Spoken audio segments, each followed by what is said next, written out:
సిద్ధుల గుట్టపై గల గుహలో స్వయంభూగా వెలిసినటువంటి శివలింగాన్ని మరియు అన్నపూర్ణాదేవిని కొలుస్తూ కొన్ని సంవత్సరాలు ఈ ప్రాంతంలోనే తపస్సు చేశారని, అందుకే ఈ శివలింగానికి శ్రీ నవనాథ సిద్ధేశ్వరుడని పేరు ప్రాచుర్యంలోకి వచ్చిందని చెప్తుంటారంట.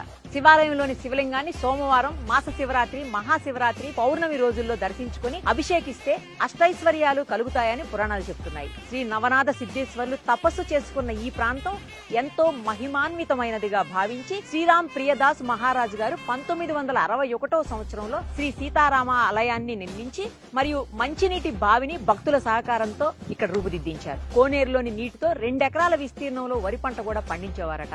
గోవులను పెంచి పోషించేవారు. 1972-78 సంవత్సరంలో శ్రీ చంద్ర బిందు మహారాజు గారు శివాలయంలోని శివలింగాన్ని పూజిస్తూ తపస్సు చేసుకుంటూ ఈ గుట్టపైనే సిద్ధి పొందారట. శివాలయం, రామాలయం దర్శనానికి వచ్చే భక్తులకు భక్తి మార్గం గురించి చెబుతూ గుహలలో సంచరిస్తూ కొన్ని సంవత్సరాల పాటు ఇక్కడే గడిపారట.